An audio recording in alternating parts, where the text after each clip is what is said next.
제가 강의를 해달라고 연락이 왔을 때 깜짝 놀랐던 게 몇 가지가 있습니다. 첫째, 반야선언이 해운대입니다. 해운대 그러면 부산에서 요새 최고 가는 도시이죠. 그리고 또 하나는 환경에 관한 이야기를 강의를 듣는다라고 하는 것은 수준이 높아야 됩니다. 이건 말은 무슨 말이냐면 사실은 너무나 당연하지만 우리는 그것을 받아들이지 않는다. 다시 말해서 실천하지 않는다. 불교를 저도 이제 부산 출신입니다. 부산서 초중고등학교를 나왔고 집도 지금 부모님 부산 계시고 그래서 부산에 오면 고향에 온 듯한 느낌을 들어요. 제가 불교 우리 의식을 하고 아까 저기 오니까 이제 법회를 보시고 하는데 왜 우리는 한글로 하라 해서 반야신경을 한글로 하고 하면서도 묘하게도 우리는 쉬운 거는 안다고 생각하고 제껴든다. 그리고 모르면서 어려운 것은 모르겠는데 근데 뭔가가 묘해. 그러면서 거기에 끌린다. 그래서 한자로 되어 있는 한문으로 되어 있는 이것은 열심히 하고 모르지만 따라한다는 거예요. 공부하자면 강의를 하면 모르지만 깊은 맛은 나거든요. 그러면서도 수업 마치고 나면 잘 모르겠다. 그러면서 그건 매력이 있어. 근데 이걸 한글로 다 풀어서 설명해주면 다 안다는 거예요. 한글로 되어 있는 내용 중은. 그래서 또 안 해. 그래서 우리가 부처님 말씀 중에 마지막으로 우리에게 이론을 꼭 기억하셔야 돼요. 뭘 믿고 뭘 따를 것이냐 하면 뭘 믿고 뭘 따른다 그랬죠? 다 아시잖아요. 우리 보교사분들이 있으니까 굉장히 이게 오늘 두 가지를 믿고 따르라 그랬잖아요. 자등명, 법등명 이렇게 하고 아래쪽에서는 스무로 삼아라 이렇게 번역이 되어 있어요. 우리가 이제 얼른 이해가 안 되죠. 스무로 삼아라는 게 더 절실해요. 왜냐하면 낙동강을 생각하시면 낙동강에 하구원들이 있잖아요. 만일에 낙동강에 우리가 휩쓸려 내려가다가 하구원을 만나면 우리 살잖아요. 물에 떠내려가다가도 그 섬을 만나면 살잖아요. 그러니까 더 절박하죠. 그래서 초기 경전에는 자신을 섬으로 삼고 법을 섬으로 삼아 진리를 섬으로 살아라 이래 말했잖아요. 그리고 부탁하신 게 뭡니까? 게으르지 말고 정진하라. 딱 세 가지거든요. 우리가 유언이라는 거는 마지막 가시면서 정말 남길 말씀을 하시는 거잖아요. 그 세 가지를 다 말씀하셔요. 너 자신을 믿고 진리를 믿고 게으르고 방문을 하지 마라. 나태하지 말라는 거죠. 이것만 우리가 알고 있으면 불교 다 한 거예요. 사실 다른 종교처럼 팔로우 미가 아니었잖아요. 나를 따라라가 아니었잖아요. 부처님은 다른 종교는 나를 따라라 그러면 따랐는데 그분이 돌아가시면 따를 게 없잖아요. 따랐는데 그분 열심히 그러니까 돌아가시면 뭘 믿노? 그분 돌아가셔버렸는데 그러니까 그런 종교는 반드시 나는 죽은 것이 아니다. 부활한다라고 하는 영생한다는 의미를 담는 거죠. 육신은 죽었지만 나는 영원하니까 나를 믿어라. 이렇게 되는 거잖아요. 근데 부처님은 그렇지 않았죠. 나는 사는 사람이니까 나를 믿고 따르지 마라. 그 대신에 진리와 그 자신을 믿으라. 그럼 자신을 믿으라는 여기에서 이제 어떤 의미를 가지고 있냐면 의지를 이야기하거든요. 게으르지 말고 방일하지 마라는 그 말이 결국은 의지를 이야기하는 거잖아요. 우리가 알아야 할 것은 유치원에서 다 알았다 이런 책이 있었잖아요. 다 알고 있거든요. 어떻게 하면 우리 불자님들도 어떻게 하면 내가 복을 받고 어떻게 하면 된다 다 알고 있다고. 그런데 그게 실천하기가 어렵다. 행동하기가 어렵다. 그건 뭐냐면 나의 의지거든요. 자, 부처님의 교리를 우리가 한번 다 살펴보면 잘 아시다시피 부처님이 깨달음을 얻고 난 뒤에 처음 법을 써라신 내용이 사성제라고 하는 것, 고진멸도라는 걸 배웠잖아요. 그 고진멸도의 순서를 한번 보자고요. 고, 괴로움, 지, 괴로움의 원인, 멸, 괴로움을 다 소멸했다. 도, 어떻게 하면 그 괴로움을 소멸할 수 있을까요? 이 순서로 되어 있단 말이죠. 그럼 우리가 상식적으로 보면 3번, 4번은 순서가 바뀌어 있는 거거든요. 괴롭다, 괴로움의 원인을 알았다, 노력을 했다, 결론이 괴로움을 해결했다. 이래 돼야 되는 거 아니에요. 아프다, 아픔의 원인을 알았다, 약 먹었다, 나았다. 이렇게 돼야 되는 거 아니에요. 근데 부처님은 3번, 4번을 바꿔놨잖아요. 나았다? 어떻게? 약을 이렇게 먹고 바꿔놓고 순서를. 이걸 알아야 돼요. 부처님이 왜 이 순서를 바꿔놨어요? 첫째, 목표가 없으면 노력을 하지 않아요. 의지가 중요하다는 거예요. 목표가 없으면 노력을 안 한다는 거예요. 우리 젊은 애들이 노력을 안 하고 하는 왜냐하면 목표가 사실은 없어요. 우리 불자님들도 사실은 목표가 없는 거예요. 그냥 잘 살게 해줬으면 좋겠습니다. 뭐 내가 깨달음을 얻겠습니다. 막연한 거예요, 이게. 마치 이거는 대학교 4년 졸업을 하면 잘 살았으면 좋겠다. 이거와 똑같은 거예요. 구체적인 목표가 없는 거예요. 우리 삶도 마찬가지. 그냥 뭐 절에 나와서 그냥 왔다가 법회 받다가 공부 좀 했다가 갔다가 이 반복되는 거죠. 목표가 없는 거예요. 그러니까 의지가 없으면 노력을 안 한다는 거예요. 아픈데 내가 낫겠다는 의지가 없으면 노력 안 한다는 거예요. 그렇죠? 그래서 그 순서를 바꿔놨어요. 목표를 가져라. 의지를 가져라. 이게 부처님께서 말씀하신 그 말씀에 이게 똑같이 흐르는 밑바닥입니다. 이게 의지를 중요시하는. 그 다음에 뭘 위에서 부처님이 그 순서를 바꾸었냐면 또 하나는 내가 경험했다라고. 깨달음이라는 것을 내가 이렇게 해서 노력을 했어. 내가 깨달았다. 괴로움으로 벗어났다. 그 경험을 설명해 주는 거예요. 우리에게. 그래서 순서를 바꾸는 거예요. 아시겠어요? 그거예요. 자, 오늘 사실은 환경에 대한 이야기는 다 안다고 생각하세요. 다 알죠.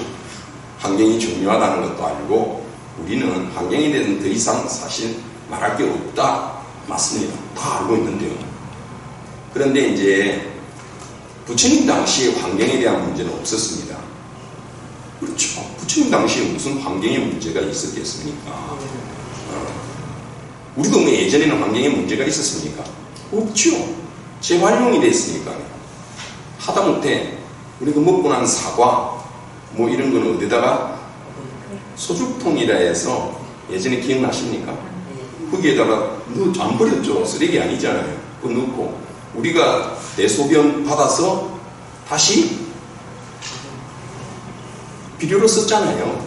그러니까 순환되니까 버릴 게 없는 거예요. 애껴 썼고 물자가 그때 귀하기도 했지만 그러니까 문제가 없듯이 부처님 당시에는 이 환경이라는 문제가 없었어요. 그러니까 부처님 경전에도 환경에 대한 내용이 있을 수가 없는 거죠. 그렇잖아요. 근데 오늘날 문제가 생겼어. 그러면 부처님의 말씀을 통해서 이걸 우리가 한번 살펴보자. 그게 오늘의 강의 주제예요. 자, 그러면 제가 말씀드린 것처럼 결국 부처님의 가르침을 먼저 이해를 해야 돼요. 우리가 오늘날 일어나고 있는 뭐 정치, 경제, 사회, 환경 이 수많은 문제들을 해결하는 방법은 부처님의 가르침으로 가지고 보는 거예요. 그러니까 이제 그동안에 우리 이 선언 이름이 반야선언이에요. 굉장히 어려운 거예요. 반야라는 말도 어렵고 선언도 어려워요. 우리가 포교원 이름을 이렇게 반야선언으로 지었다는 것 자체도 굉장히 지금 이게 어려운 절 이름이에요. 반야. 반야라는 말은 우리가 반야신경이라는 말을 늘 하는데 불교가 결국은 성취하고자 하는 것은 반야잖아요. 지혜잖아요. 반야를 번역하면 지혜라고 번역하잖아요. 오늘 이 반야에 대해서 좀 다시 이게 뭐 물론 잘 알고 계시겠지만 반야라는 게 여기에 들어가기 전에 우리가 뭘 알아야 되느냐면 상을 버려라고 하는 이 상을 좀 알아야 돼요.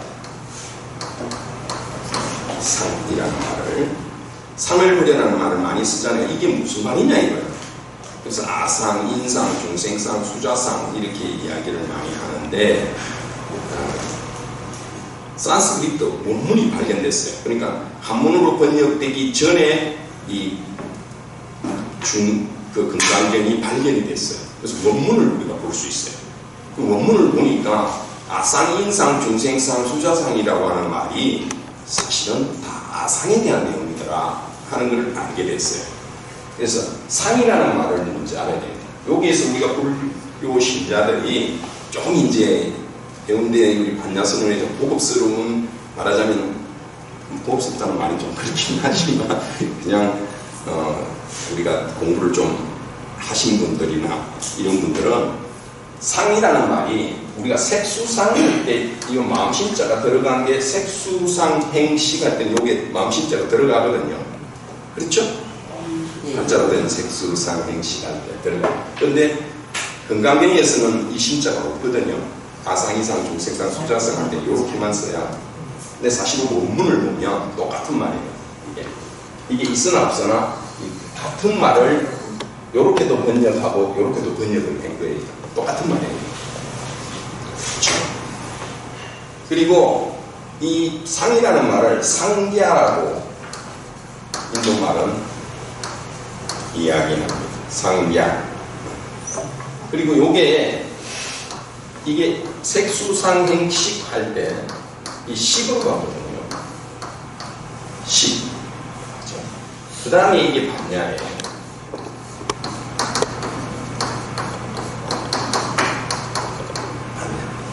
이렇게 되거든요. 그래서 인도말을 보면 식은 위갸나라고 했어요. 반야는 빠갸 이렇게 번역이 돼요. 야, 나 이렇게 되거든요.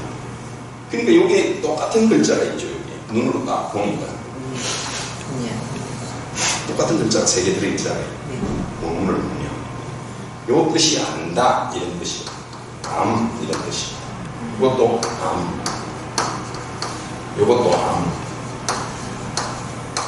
그게 무슨 말이냐면 요렇게 아는 거에서 벗어나서 요렇게 알아야 되고, 요렇게 아는 데에서 벗어나서 요렇게 알아야 된다. 이 속에 지금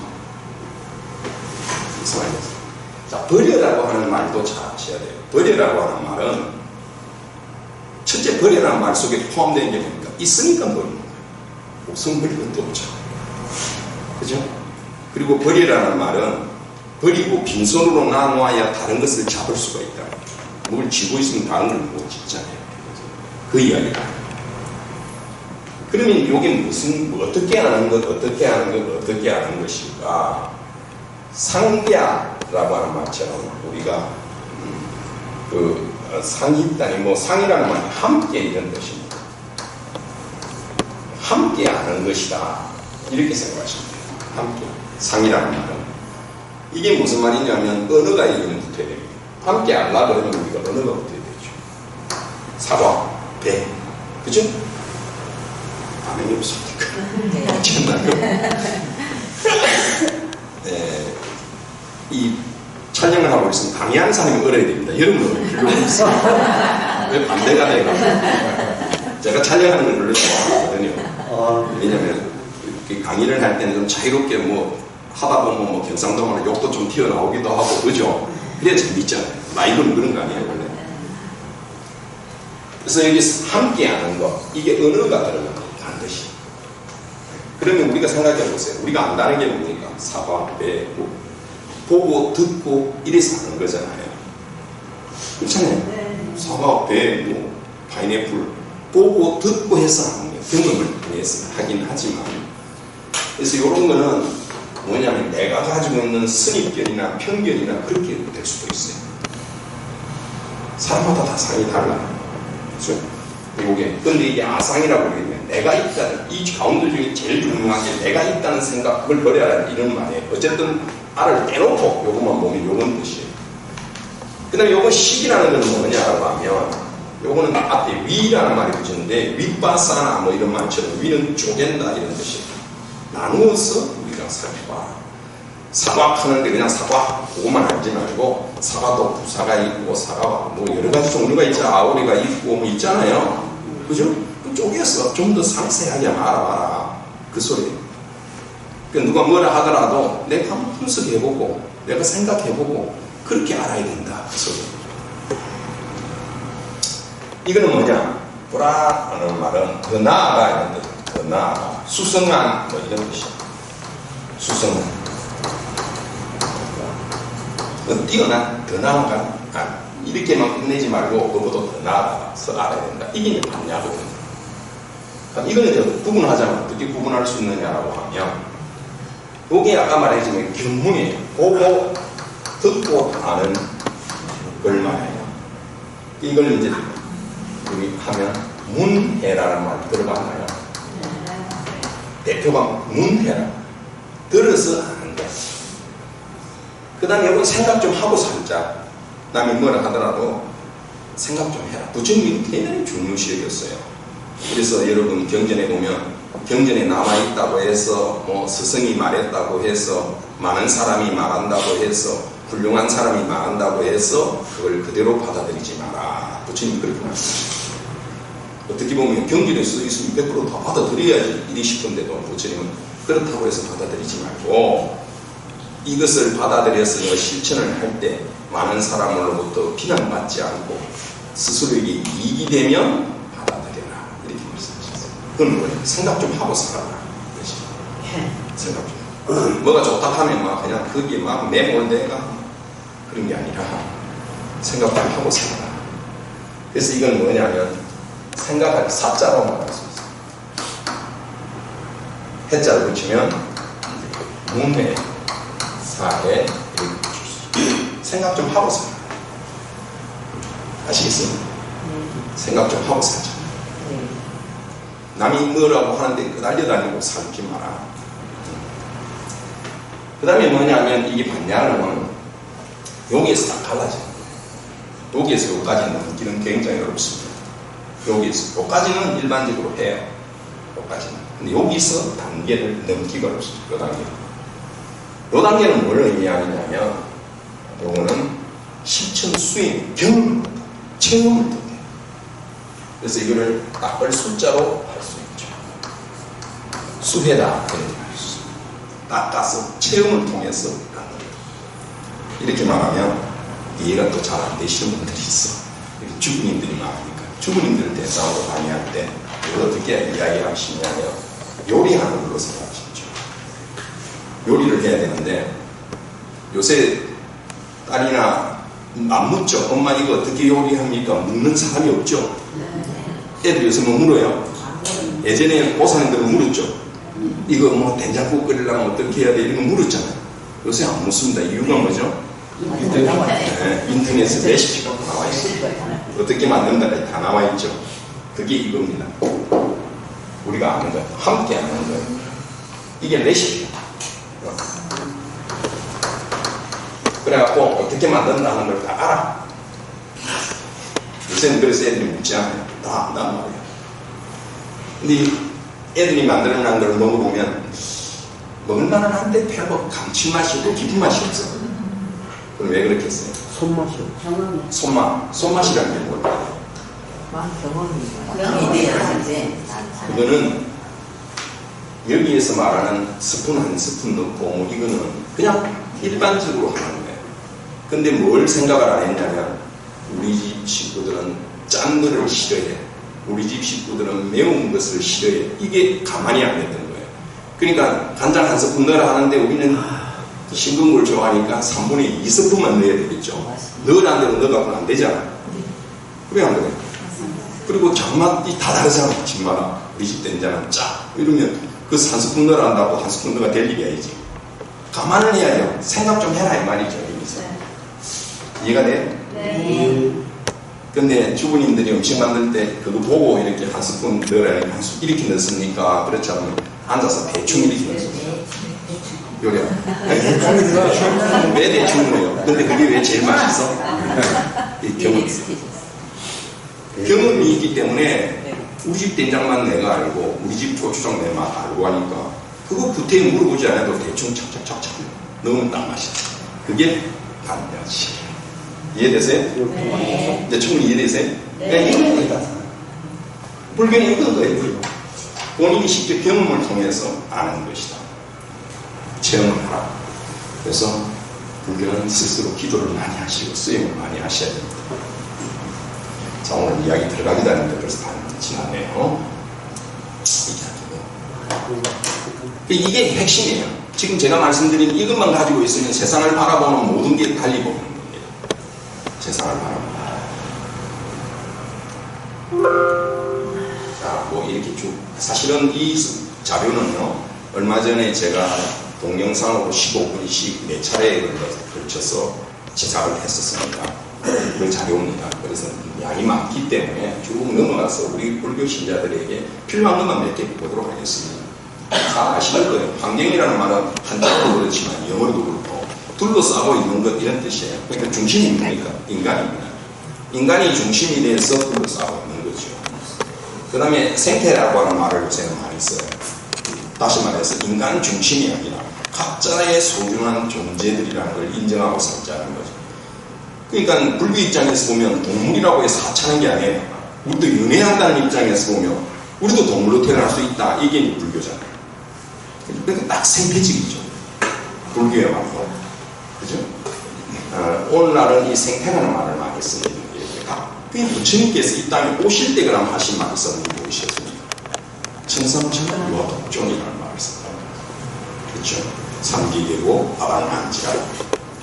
그러면 그 말이 무슨 뜻이냐? 부처님 오시자마자 천상천하 유화독존이라는 말을 잘 이해해야 된다.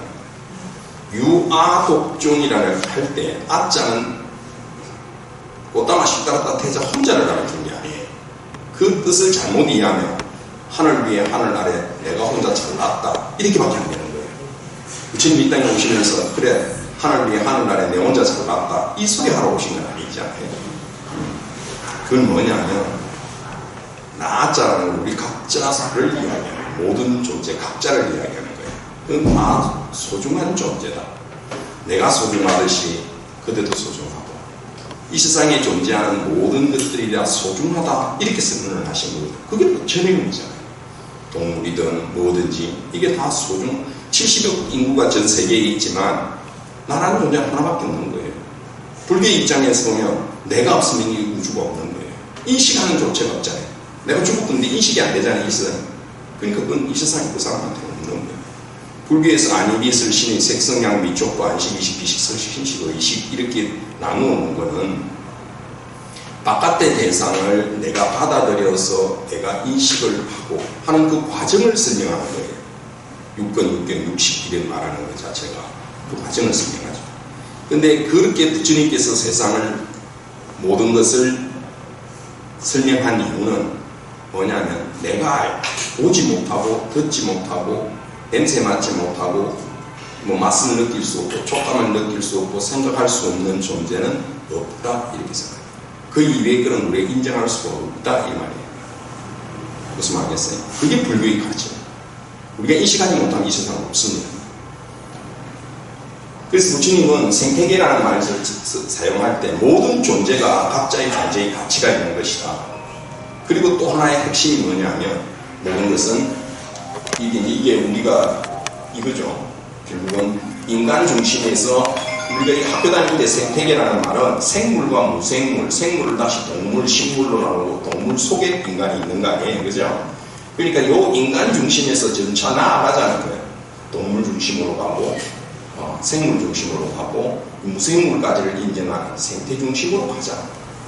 이렇게 불교의 내용이죠. 그래서 이제 불교에서 환경이라는 말을 그러면 부처님 경전에서 찾아보면 어떤 말이 가장 어울릴까? 그래서 세간이라는 말이 있어요. 세간. 우리가 이제 출세간, 세간 이런 말을 쓰기도 하죠. 그래서 이 세간이라는 말 자체가 깨지고 부서지다 이런 뜻이 있어요. 깨지고 부서진다. 결국은 불교에서 말하는 무상하다는 말을 우리가 알잖아요. 변화한다. 모든 것은 변화한다. 이게 불교의 또 가장 핵심이죠. 그래서 여기에서 말하는 것처럼 무너지고 부서지기 때문에 정해진 실체가 없다. 이게 이제 무아니에요. 우리 불교에서 말하는. 그래서 각각의 상황과 여건에 따라서 맞추어서 변해간다. 이게 무상입니다.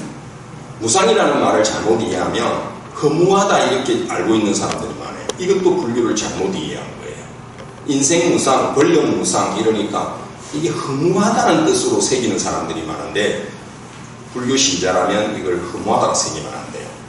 불교에서 말하는 무상이라는 것은 변한다.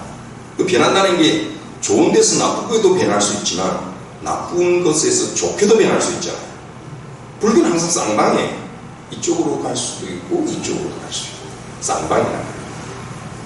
그래서 변한다는 걸, 이게 이제 핵심이에요. 변한다는 거. 지금 불교에서 가장 핵심적인 내용들을 제가 지금 일목요연하게 설명을 드리는 겁니다. 물론 1시간 안에 불교의 내용을 전부 담아서 여러분에게 설명할 수는 없겠지만, 그래도 오늘 환경을 강의하면서 여러분이 지금까지 배워왔던 불교 내용을 한번 엮어본다 생각하시면 좋을 것 같아요. 그렇죠? 그래서 불교는 세계가 항상 변한다, 무상하다. 그렇기 때문에 실체가 없다라는 말을 다른 말로 해서 무아라고 표현해요. 실체가 없다. 그래서 오음세간, 중생세간, 기세간 혹은 국도세간 이렇게 나눕니다. 나눈 걸 기본으로. 그래서 개인을 중심으로 하는 오음이라는 게 뭔 말이냐면 우리가 오온과 같은 말이에요. 우리 색수상행식 할 때 오온이라고 그러거든요. 반자신경 처음 유형 나오죠. 오온을 오음이라고도 표현해요.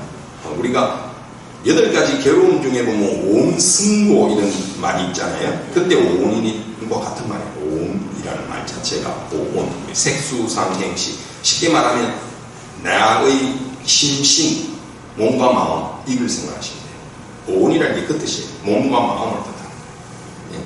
그것이 오온이다. 인간 중심적이죠.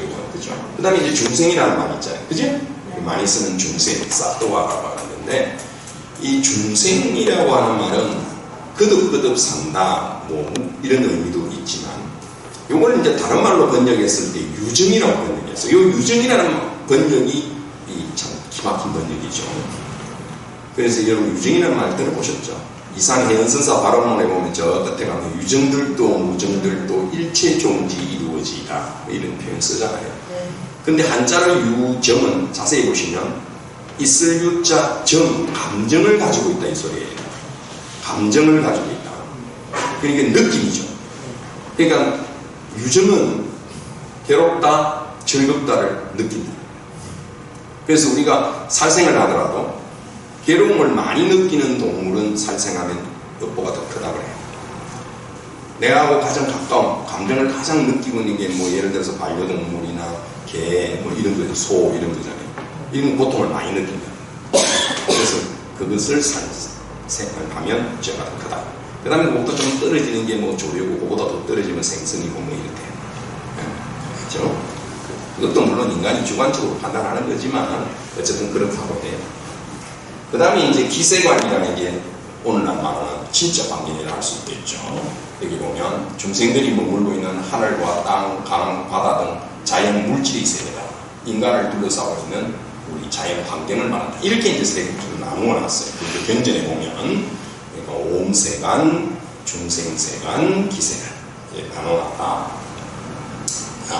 그리고 이제 경전에 보면 결국들은 중생들이 악업이 무거운 까닭에 때 아닌 때에 바람이 불고 더럽고 탁하고 그친 때 아닌 폭우가 내리고 서리와 우박이 쏟아지는 재앙이 내리고 땅은 나쁜 주목들이잖아.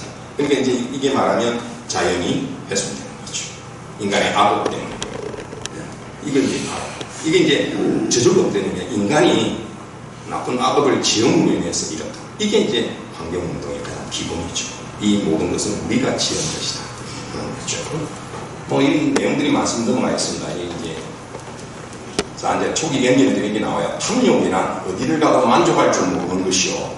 탐욕은 고통으로 가득 차 있어 우리를 절망의 구름으로 떨어뜨리고 무서운 재앙을 불러온다. 우리가 삼독 이런 말을 할 때도 탐진치 이런 말을 쓰잖아요. 근데 불교에서는 이렇게 이해를 해요. 탐이라는 말은 결국 내 쪽으로 끌어오고 싶은 거예요. 이게 탐욕이죠. 그 다음에 화내는 거는 밀어내고 싶은 거라고 했죠. 내하고 뭔가 안 맞으니까 밀어내는 거. 이게 화를 내는 거죠. 그게 이제 핵심이 되는 게 어리석음. 어리석음이 뭐냐라고 하면 결국은 우리는 나 중심으로 내가 있다는 생각 때문에 그런다. 이게 이제 핵심이잖아요. 그래서 아상을 버려라, 뭐 무아를 깨달아라 한 말이 그 말이에요. 사실 환경을 이해하려면 첫 번째가 우리나라에 우리가 살고 있는 이 삶 자체가 어떤 책에 보니까 풍요 중독 사회라고 표시해놨어요. 풍요로움에 우리는 중독되어 있다. 그런 거죠.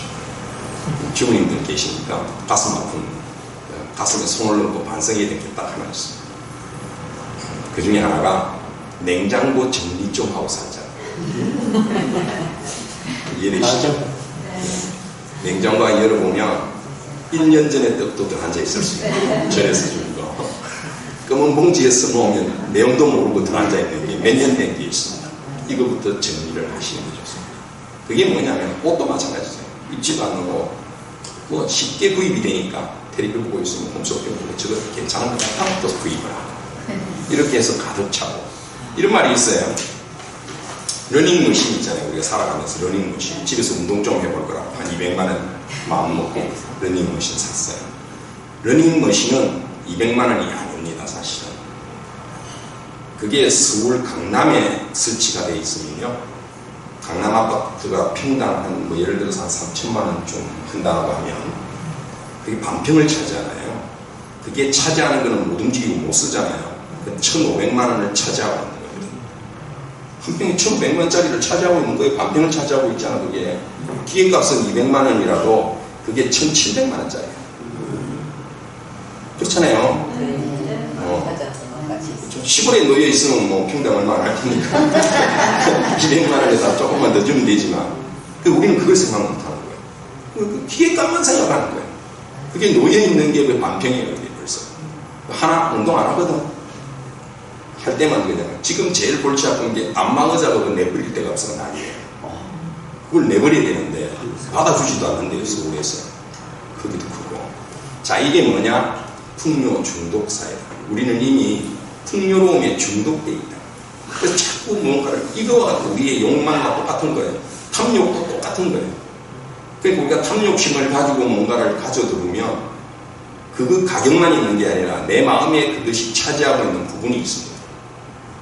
이런 물건을 탐욕을 가지고 사다 오면 보세요. 이거 없어지기나 깨지거나 이러면 가슴이 또 아프죠. 아주 소중한 거니까. 그렇잖아요. 그렇잖아요. 그게 다 우리가 스스로를 불행하게 만드는 거예요. 이게. 그래서 탐욕을 줄여라. 환경운동이 어떤 운동이고, 불교에서 말하는 게 바로 탐욕을 줄이라는 겁니다. 알고 보면. 이제 생태계는 순환을 해야 된다. 그죠? 사자가 제일 뭐 최고인 것 같지만, 그죠? 사자가 죽고 나면 결국 미생물들이, 벌레들이 그걸 파먹고 이렇게 또 오는 겁니다. 이게 순환되는 거죠. 이게 생태계의 순환입니다. 근데 세상은 이 순환을 막아버리면 문제가 생깁니다. 법이라고 하는 한자말이 그렇잖아요. 법이라는 한자말이 간단하잖아요.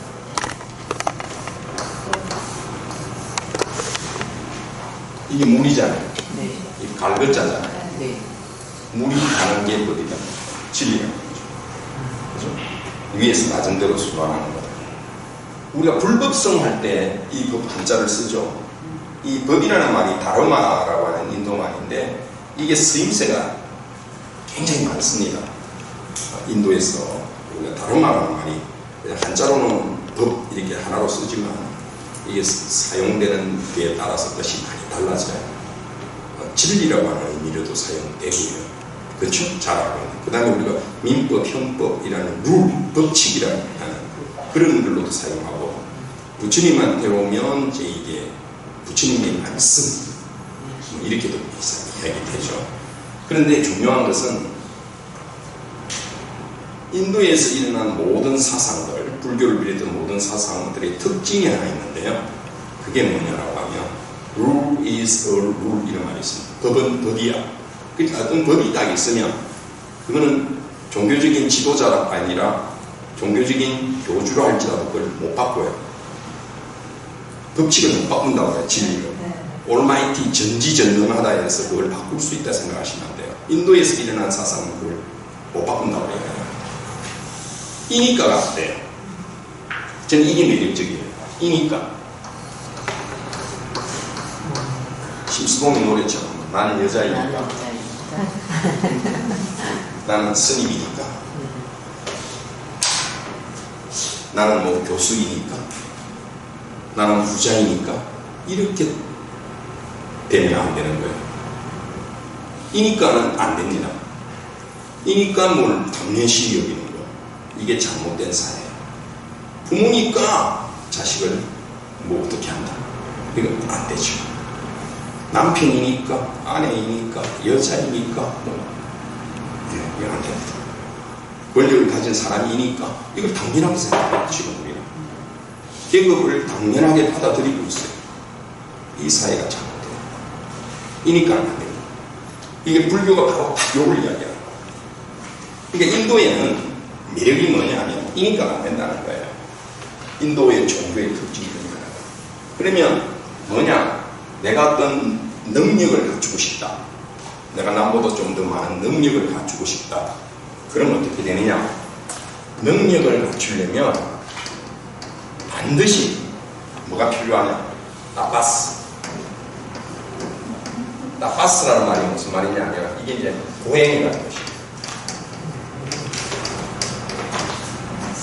고행. 따파스는 말을 우리말로 번역하면 열이에요. 열심히 하는.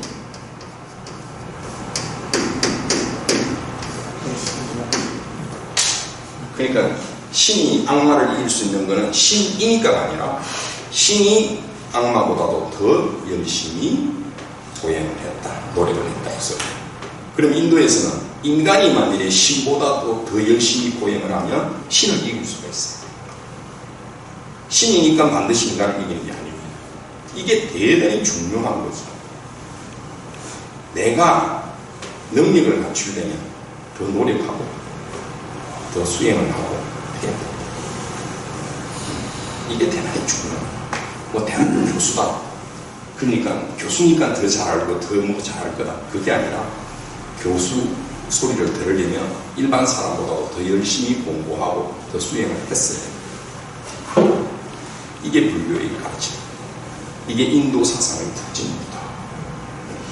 그러니까 룰은, 법은 못 바꿉니다.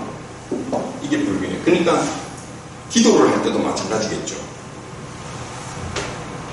콩을 심어놓고 팥으로 바꿔달라고 하는 기도는 애당초 안 되는 기도입니다. 아시겠어요? 네. 자, 그 부분도 뭐 오늘 한 시간 뭐 관계는 잘 아시니까 생물 다양성 이렇게 다양하게 살아가야 된다 하는 이야기고요. 그러면 자 넘어가겠습니다. 여기 이제 부처님의 가르침이 뭐냐? 연기라는 말 들어보셨죠? 네. 불교의 핵심이 연기예요. 연기라는 말 자체는 세 가지로 구성이 된다고 볼 수 있습니다. 첫째는 우리가 연기라고 하는 말 자체가 여기 나와 있는 것처럼 인연생기라는 뜻입니다. 이건 줄여서 연기라고 해요. 인연생기. 그걸 줄여서 연기라고 해요. 그럼 이 말이 무슨 말이에요? 인연으로 인해서 생겨나고 일어난다. 이런 뜻입니다. 그럼 인연이라는 게 뭐냐? 쉽게 말해서 원인이에요. 원인이 있다. 그런데 불교에서는 인연화합이라는 말을 써요. 인연화합. 이 말 기억하셔야 돼요. 인연은 한 단어가 아니라 사실은 인과 연이라는 단어가 결합되어져서 형성된 단어입니다. 인연 단어가.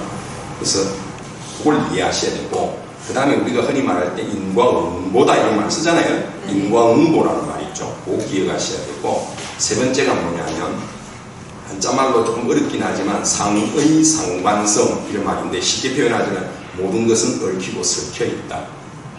요 세 가지만 기억하시면 돼요. 그게 불교가 바라보는 거예요. 그러니까 원인이 있음으로 결과가 있으니까 원인이 바뀌면 결과도 바뀌겠죠. 그죠? 그거 잠깐 설명을 하고 하겠습니다. 자, 인연이라는 말은 이렇게 인과 연이 결합되는 말입니다. 인이라는 말은 연인이고 번역할 때 연인은 조건으로도 번역을 해요. 그래서 영어로는 primary cause, secondary cause 1차 원인, 2차 원인 이렇게도 말을 하고 직접 원인, 간접 원인 이렇게도 번역을 해요. 비유를 하자면 씨앗과 같고 이는 연은 환경과 같습니다. 그렇죠. 씨앗이 땅에 떨어져서 적당한 환경을 맞아지해야 싹이 트잖아요. 그러니까 인만 있어도 안 되고 연만 있어도 안 돼요. 이걸 우리 불교 신자는 마치 이선희가 부른 인연에 나오는 것처럼 운명처럼 생각해요. 이선희 노래에 보면 1절에는 인연이라고 하죠. 뭐 이러다가 2절에 가면 이걸 뭐라고 그래요? 이걸 운명이라고 하죠. 이렇게 번역해서 부르거든요. 2절은 그렇게 돼요. 운명 아니에요. 이걸 우리 불자님들이 잘못 알고 있는 경우가 굉장히 많습니다. 업이라고 하는 것도 잘못. 그러니까 우리가 불교 공부를 제대로 배우지 않고 그냥 일반적으로 알고 있는 내용들은 굉장히 많은 오류가 있습니다. 그러니까 무상이라는 말도 그렇고 인연이라는 말도 잘 알아들어야 되고 업이라는 말도 잘 이해해야 되고 이게 이런 게 한두 가지가 아닙니다. 사실. 그래서 불교 대학에 오신 공부를 열심히 하셔야 돼요. 그래서 불교를 제대로 이해해야 됩니다. 그래서 인연이라는 말 이런 뜻이거든요. 인연. 그래서 인과응보라는 말은 원인이 있으면 반드시 그 있다는 결과가 있기 때문에 일정 법칙을 쫓아서 일어난다. 이는 예외가 사실 없습니다. 이게 그래서 불교를 과학적인 종교라고 하는 거예요. 왜냐하면 원인이 있으면 결과가 있는데 아까 말한 것처럼 뭐 종교적인 뭐 교주나 이런 사람이라고 해서 이걸 바꿀 수가 없어요. 원인이 있으면 결과가 있는 거는 이건 어느 누구도 바꿀 수 없습니다. 그래서 인과에 겹치는 시차는 있어도 오차는 있을 수가 없다. 시간의 차이가 있어요. 바로 나타나는 경우가 있고 조금 있다가 나타나는 경우가 있지만 오차는 딱 반드시. 자, 여기 이제 중요한 게 뭐냐면은 이 씨앗이 떨어졌잖아요. 인이죠, 그죠?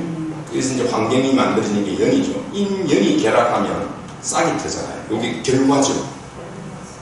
결과가 이제 싹이 트잖아요. 여기 끝이 아니라는 거예요.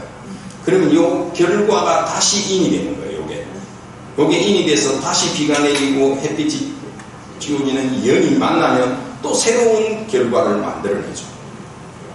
이게 한 번이 끝나는 게 아니라 지속적으로 인과 연이 결합되어 있었던 결과가 나타나면 그것이 다시 인이 되고 새로운 연을 만나서 또 발을 생산. 이게 계속되는 거예요. 한 번으로 끝나니까. 불교는 그렇게 하나도 없어요. 아침마다 일어나서 자기 얼굴 보면 불교는 끝나는 거예요. 뭐예요? 우리 변해 가요, 안 변해 가요? 변해 갑니다. 근데 매일매일 할 때는 모르겠죠. 어제나 오늘이나 뭐 그 얼굴이 그 얼굴 같잖아요. 근데 1년쯤 지나서 사진 찍어보면 표현하잖아요. 네. 10년쯤 찍으면 확 표현하잖아요. 네. 그거예요. 무상이라는 게 바로 우리 얼굴을 통해서 알 수가 없는 거예요. 무상한 거예요. 그리고 오늘 아침에 갑자기 배가 아프다. 왜 배가 아프죠? 저녁에 과학을 했거나 매운 음식을 먹었거나 그러니까 배가 아프겠죠. 어제의 원인이 오늘의 결과로 나타나는 거 아닙니까? 그죠? 오늘 또 가서 술 마시고 이러면 내일 어떻게 됐어요? 또 배가 아프겠죠? 오늘의 짓는 행위가 내일의 결과를 가져오겠죠? 계속되는 거예요. 내가 어제 술 많이 먹어서 몸 상태가 안 좋은 결과를 가져왔잖아요. 여기다가 또 술 먹는 연을 갖다 붙이면 내일은 더 몸이 안 좋은 상태로 가겠죠. 그렇죠? 우리 삶이 그런 거죠. 포기하고 자꾸 나쁜 인연을 만나게 되면 계속 더 나쁜 곳으로 가고 그걸 깨닫고 여기서 내가 술을 안 마셔야지. 그런 뭐라고 얘기해요. 해장하는 거를 좀 먹고 이러면 몸이 좋아지겠죠. 우리 삶도 똑같고 다 똑같은 거죠. 매일매일 변화하는 과정에 우리는 살고 있다. 근데 중요한 거는 이게 한순간에 되지 않아요. 어제까지는 갑자기 약 하나 먹었더니 딱 끝이면서 갑자기 다 좋아졌다. 그렇진 않아요. 꾸준히 변합니다. 자, 요거가 중요합니다. 반복되면서 인과는 반복되는 거다. 뭐 이걸 환경적으로 우리가 생각하면 환경이 지금 많이 파괴됐다. 이게 그 결과잖아요. 여기다 계속 파괴하면 더 나쁜 쪽으로 갈 것이고 지금이라도 우리가 깨닫고 우리가 환경을 보호하고 하는 쪽으로 가면 나아지겠죠. 변화가 가능하다는 게 아까 말씀드린 것처럼 무상이라는 말은 나쁜 쪽으로만 사용되는 게 아닙니다. 무상이라는 말이 아시겠어요? 희망적으로도 갈 수 있는 거 변한다는 내용이니까. 그 다음에 이 상이 상관성을 대표하는 게 뭐냐면 바로 이제 뭐 이런 우리 경전의 말씀이 있죠. 이것이 있으므로 저것이 다 알죠? 네. 너무 자랑한 내용입니다. 그래서 다발경이라는 게 있죠. 이 갈대 다발을 이렇게 엮어놓으면 이 갈대를 치우면 이 갈대도 없어졌습니다. 우리가 사람 인자도 그렇게 해서 만들어졌다고 그러잖아요. 사람이라는 것은 이렇게 의지하거나 또 사람이 빗대어서 이렇게 이야기해요. 부처님 경전에 나와 있는 이야기죠. 그래서 그걸 대표하는 게 우리가 잘 아는 인드라망입니다. 인드라망이라는 이야기 들어보셨죠? 네. 인드라를 번역하면 뭐라고 번역하느냐면 제석천이라고 합니다. 제석천. 이제 인드라가 두 가지 의미를 가지고 있어요. 하늘의 이름도 인드라고, 하늘에 있는 그 신의 이름도 인드라예요. 인드라. 그래서 하늘을 뜰 때는 제석천 이렇게 번역하고, 그냥 그게 신만을 이야기할 때는 제석 이렇게 번역합니다. 그래서 인드라망이라는 그 망자가 그물망자예요. 그러니까 인드라라고 하는 하늘에 그물이 쳐져 있다. 그런데 그 그물 코마다 유리구슬이 하나씩 달려 있다. 이 이야기입니다. 지금 인드라망이라는 게. 그 인드라망은 약간 인드라가 제석천이라고 그랬죠? 제석천망이 되죠. 인드라망이 번역을 하면 그걸 줄이면 제망이 됩니다.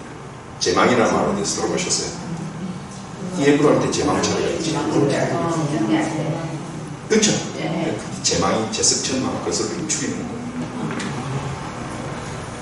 자, 이렇게 우리가 만일에 인드라망이 이렇게 예를 이상 이게 뭘 할 수 있겠어요? 서로서로 비치죠. 그죠? 서로서로 비치게 돼 있죠. 이거 보세요. 그죠? 유리구슬이 서로서로 연결되어 있고 서로서로 비치잖아요. 뭐 쉽게 생각하면 샹들리에 생각하면 돼요. 우리 백화점이나 뭐 호텔에 들어가면 가운데 샹들리에 쫙 들어가잖아요. 불 하나만 켜놔도 서로서로 반짝반짝 빛나잖아요. 그죠? 그게 우리 인드라망이라고 생각하시면 돼요. 그러면 이건 뭐냐? 여러분들이 법성계, 의상교사 법성계 외우시잖아요. 그 내용에 보면 뭐 일적다, 다적일이, 일미인중, 함시방 뭐 그런 말도 나오고 뭐 많이 나오고 그게 무슨 말이냐면 딱 인드라망을 설명해 온 거예요. 저희 유리구슬 하나에는 다른 유리구슬이 다 들어가죠. 다 비치죠. 요 유리구슬 안에 다른 유리구슬이 다 비쳐 들어가잖아요. 그러니까 이 하나 속에 많은 것이 들어가 있고, 그 다음에 각각 속에 다 모습들이 다 비쳐져 있죠. 다적일이 다가 하나일 수도. 그러니까 불교는 그걸 설명하는데 우리는 자꾸 있는 거를 가지고 큰 게 어떻게 작은 것 속에 들어가 실제를 가지고 설명을 하는 거예요. 불교는 이 세상의 모든 것은 무아라고 했잖아요. 실체가 없는 거라고 그랬잖아요. 그죠? 하나의 허상에 불과한 것이다. 이래 되기 때문에 이해를 할 수 없어요. 그렇게 생각할 이유가 하나도 없다는 거죠. 여러분과 저와 지금 눈을 맞추고 있으면 제 눈 속에 여러분들이 다 들어와 있잖아요. 눈은 요만한데 다 들어왔잖아요. 그러니까 여러분들이 저를 보고 있으면 여러분 각각 속에 제가 모습이 다 들어가 있는 거잖아요. 지금. 두 분이서 이렇게 딱 보고 있으면 어떻겠어요? 저 눈 속에 제가 있고 그 제 눈 속에는 저분이 있겠죠. 그렇잖아요. 이들이 보고 있으면 그 관계와 상입상적에 서로서로 들어가는 거예요. 이게 사실은 어려운 내용이 아니라 실제 우리 생활 속에서 일어나는 내용을 설명해 온 거예요. 이게 무슨 말이겠어요? 우리 삶도 역시 관계 속에서 이루어지는 것이다. 관계 속에서 이루어지는 것이다. 우리란 존재도, 인간도 뭐 부모님이 계시고 결혼하면 시가 처가가 또 있잖아요. 그렇죠? 얽히고 설키면 사는 거 아닙니까? 요새는 뭐 얽히고 설키는 걸 싫어하죠. 그렇잖아요. 그래서 애들부터 갖고 혼자 속에 들어박혀갖고 부모와의 대화나 이런 것도 별로 없이 혼자 그냥 딱 이렇게 익숙해졌어요. 그러니까 우리 다음 세대나 미래의 세대가 사실 불행할 거라고 하는 이유가 뭐예요? 이유는 뭐냐면 돈은 많지만 불행한 이유는 이 하버드 대학에서 행복의 조문이라는 책이 나와 있을 때 그 책에서 결론이 뭐였습니까?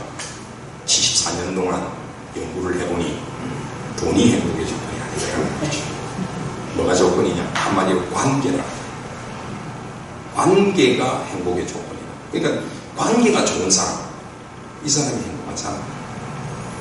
끊으면 안 됩니다. 이거 끊으면 떨어져 버리죠. 이거 톡 끊으면 지 혼자 있을 것 같아도 톡 떨어져. 내가 돌보기 싫은 부모, 형제, 자매, 이거 다 끊으면 행복할 수가 없는 거죠. 내 자신도 살 수가 없는 건데 사실은 그걸 부처님은 그걸 말씀을 하셨습니다. 모든 것은 연결 속에서 살아가는 것이다. 자, 뭐 그런 이야기고요. 이 가수 손에 이게 타투가 되어 있거든요. 저 타투가 뭔지. 생명평화문입니다. 저 타투가. 얼마 전에 황희찬이라고 하는 축구선수가 옷을 보고 골을 넣고 난데 이 어깨를 이렇게 할 때 그 어깨에도 저 마크가 있었어요. 그게 뭐냐면 이게 이제 옛날에 도급 스님이라고 계신데 그 스님 중심으로 해서 생명평화 결사라는 운동을 지금도 하고 있습니다. 도급 스님 중심으로 했지만 그 목사님도 계시고 신부님도 계세요. 함께 하는데 그 마크입니다. 안상수 교수님이 디자인했는데요. 사람, 네발 달린 동물, 물고기, 식물, 해, 달 이게 이제 다 함께 어울려서 살아가는 것이다 라고 하는 것을 저희는 무늬로 표시했죠. 자, 뭐 우유 한 잔을 먹기 위해서도 그죠? 이 많은 사람들을 거쳐서 자신이 우유를 먹게 된다. 그러면 젖소는 풀을 뜯어먹고 물을 먹으면 돼. 그 풀과 물은 어디서 나오니까 자연에서 나오죠. 여기 오염되어 있는 물과 풀을 뜯어먹고 하면 결국 오염된 우유를 먹게 됩니다. 그죠? 모든 건 연결되어 있다는 것을 우리가 알 수 있죠. 자, 좀 넘기겠습니다. 생명 존중. 불교에서는 항상 그 신도 5대. 여러분들 계율 이렇게 말을 하는데 계율도 사실은 떨어진 말입니다. 계가 다르고 율이 다르다. 우리 붙여서 계율 이런데 계는 다짐이에요. 하겠습니다 하는 말이고 율은 타육적이에요. 하지 마라 이게 율이에요. 달라요 의미가. 그래서 신도님들은 율이 없습니다. 신도님들은 하지 마라 하는 게 없습니다. 우리가 신도 5개를 번역할 때 스님이 주시는 거니까 부탁하는 의미에서 살생하지 마라 이렇게 이야기하지만 원뜻은 신도가 받는 쪽에서 보면 살생하지 않겠습니다 이런 뜻입니다. 다짐을 이야기합니다. 근데 율은 스님들한테만 있어요. 하지 마라 하는 건 스님한테만 있습니다. 그래갖고 그는 어기면 거기에 따른 제재가 있습니다. 스님들한테는. 근데 신도님들은 제재가 없어요. 살생하지 마라 했는데 며느리 임신했다고 옛날에 뭐하고 입는 가물치 뭐 이렇게 막 보아서 주고 있잖아요. 살생을 했잖아요. 니 살생했잖아 이래가 벌 받는 건 없어요. 신도님들이 그거는. 그런데 이제 스스로 어긴 그게 되는 게 있죠.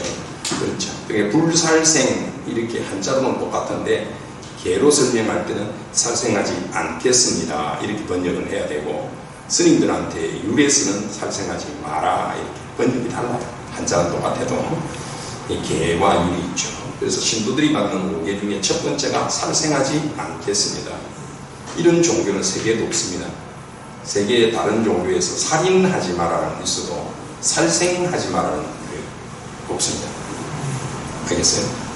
불교라는 종교를 자세히 들여다보시면 불교는 대단히 윤리적인 자기 통제를 중요시합니다. 그래서 신도 5개를 보면 다른 종교는 나 이외에 다른 신을 믿지 마라, 안식일을 지켜라, 우상을 숭배하지 마라 이런 게 들어있잖아요. 근데 신도 5개는 부처님을 믿어라, 법회에 잘 나가라 이런 게 있었으면 좀 열심히 잘 나올란지는 몰라도 그런 게 없어요.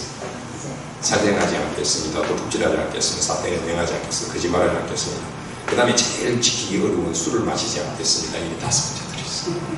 그죠? 그러니까 불교는 자기 통제, 윤리적인 걸 굉장히 중요시한다는 거죠. 어쨌든 살생하지 말아야 된다 하는 이야기. 아까 말씀드린 것처럼 윤회라고 하는 것 하나 있고 불교 경전에도 보면 우리는 다 같은 한 뿌리다 이렇게 설명하고 있습니다. 하늘과 땅은 나와 더불어 한 뿌리이고 그죠? 밑에도 보면 모든 중생이 같은 뿌리임을 알아야 된다 이렇게 설명하고 있죠.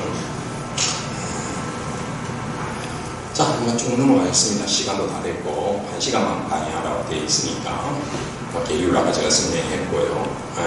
스님들의 계율에도 보면 제가 이제 계율장애를 보면 요것만 말씀드리고 가겠습니다. 제일 중요한 게 또 우리가 중도라는 말 들어봤죠.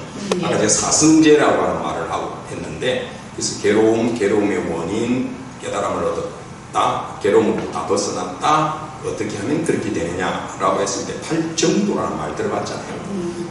바른 길이라고 하는 것은 중도다. 가운데 중자로 해서 중도란 말 많이 들어봤을 거예요. 이 중도란 말을 번역할 때 딱 어울리는 말이 적당하는 말이에요. 적당하다. 술 좀 적당히 마셔라. 이런 말이죠. 그죠? 막 한 잔 얼마큼 넣고 적당히 넣어라. 이런 말이죠. 애매하죠. 이 숫자가 아니잖아요. 한 스푼 넣어라, 두 스푼 이런 게 아니라 적당히라. 술을 뭐 적당히 마시라 그럴 때 뭐 두 병이 적당합니까? 한 병이 적당. 이게 사람마다 다르거든요. 어떤 사람은 술 한 잔도 못 마시니까 한 잔도 과하고, 어떤 사람은 뭐 소주 뭐 두 병도 끝없이 먹는다. 이렇게 달라요. 적당한이라는 말은 수치화가 아니죠. 그래서 여기에 가장 적합한 부처님 견전의 말씀이 바로 소냐 비유경입니다. 이 소냐 경이죠. 소냐라고 하는 수행자가 열심히 수행했는데 뭔가 진척이 없었다. 그래서 나는 수행해도 안 되는 것 같습니다 하고 반속하려 할 때 부처님이 뭐라고 해요? 소냐야, 너는 세속에 있을 때 비나 악기를 잘 연주했다는 것은, 여기 이제 우리말로 번역될 때 검은고라고 번역이 돼요. 현악기가 검은고가 있으니까. 근데 인도에서는 이제 미나라고 하는 악기예요. 너무 탱탱하게도 안 되고 너무 느슨하게 해도 안 된다. 적당히 조율을 해야 된다. 튜닝을 잘해야 소리가 나지 않느냐. 그게 중도다라는 말입니다. 적당이라는 말이 참 좋은 말이죠. 그러니까 어느 때에 따라, 위치에 따라서, 환경과 조건에 따라서 조금의 차이가 날 수가 있다.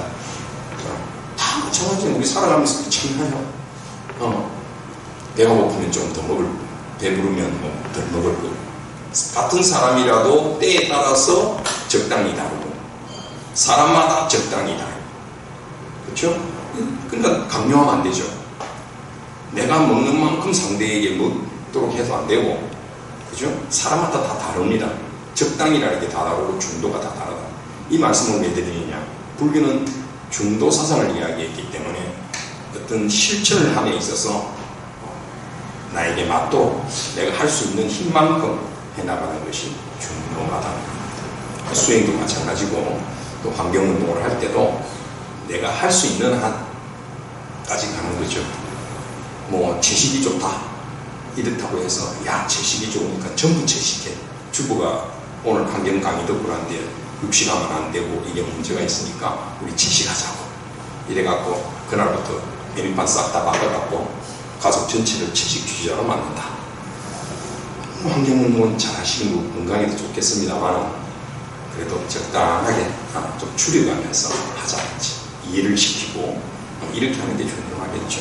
그게 조화로운 삶을 살아가는 방법이기도 하고 그렇습니다. 나는 열심히 내가 지키고 주변 사람들에게 홍보하고 할 수 있는 만큼 따라하면 되는 것이다. 강요할 필요는 없다. 강요는 폭력이에요. 자, 시간이 다 됐어요. 원래 강의를 하는 사람은 시간을 잘 지켜줘요. 네, 반가웠습니다.